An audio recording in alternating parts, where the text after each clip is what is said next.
Donc bienvenue à la vidéo du 440. Donc je vous passe la vue hebdomadaire, mais pour l'instant on va essayer de voir une vue journalière.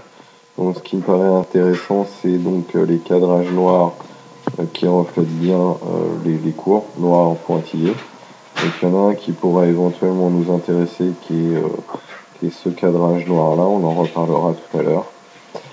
Nous sommes donc sur la zone psychologique des 3600 points, avec une forte hésitation car on voit bien que la volatilité à ce niveau-là a fortement baissé.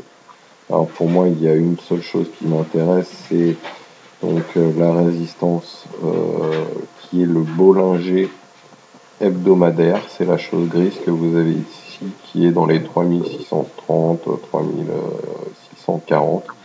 C'est une résistance assez forte. Donc, je vais essayer de vous montrer donc une vue en 4 heures. Donc voilà comment donc je travaille. Je travaille par des cadrages. Donc j'essaie de cadrer les cours. Donc là je vous propose un cadrage orange. Donc comment je fais? J'essaie de voir les points d'impact qu'il y a eu, si vous en avez eu 3.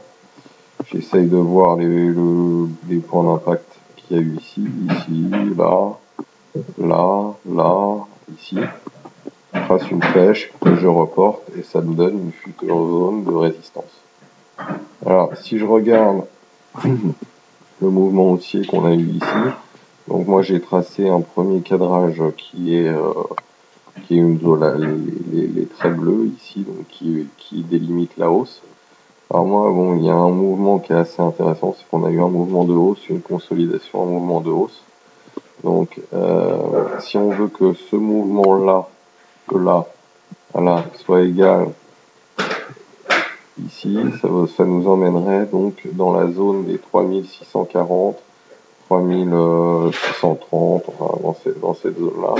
Et comme par hasard, c'est ce que je vous ai dit tout à l'heure, c'est la zone du Bollinger Hebdo.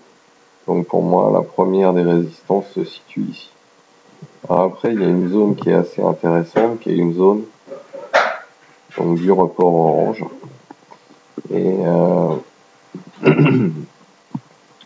si vous voulez, quand je fais donc les Fibonacci donc de ce point-là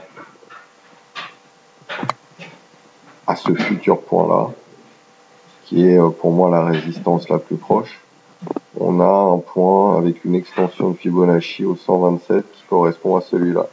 Donc ce que j'essaie de vous montrer, c'est qu'il y a une espèce de dynamique qui est assez bien huilée.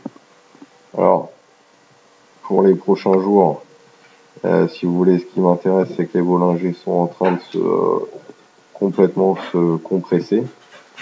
Donc il va y avoir un fort mouvement. Alors, j'ai parlé dans les journées avant que je m'attendais à un excès ici dans ces zones-là.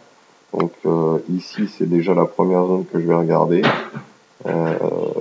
Puis éventuellement celle-là, bon, je sais pas trop pour l'instant, mais en tout cas ici, il faudra regarder si on peut éventuellement prendre des positions baissières, à condition qu'on puisse les valider sur les unités inférieures.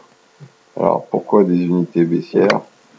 Ce qui me fait un petit peu peur, c'est que en fait, là vous voyez, donc c'est l'OBVD, c'est une traduction des volumes. Donc plus les cours montent ici, et les volumes suivent pas, quoi. Donc ça, c'est jamais très très bon. Alors, si maintenant je vous montre une vue en 1 heure, vous allez retrouver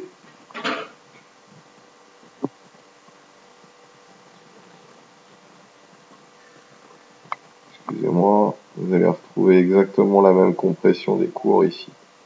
Donc potentiellement un mouvement fort. Et donc je l'ai décomposé, ce mouvement qu'on voit, en 10 minutes. C'est peut-être un peu difficile pour les personnes. Voilà, donc cadrage orange. D'accord. Et là, potentiellement, nous avons l'apparition d'un triangle. D'accord. Donc on a subi 2 forts rejets ici. Et donc là, j'ai l'impression qu'on va naviguer dans ce triangle pour ensuite éventuellement venir sortir par le haut. D'accord, donc dans les 3638 qui correspond donc bien à la ligne que vous avez ici, là, la ligne orange. Ça, c'est le premier objectif de la hausse. C'est ici que je verrai si il faut éventuellement prendre des positions baissières. Mais pour l'instant, comme je l'ai dit, j'anticipe un retour vers les 3600, enfin pas un retour, mais aller vers les 3630. Voilà, bonne soirée.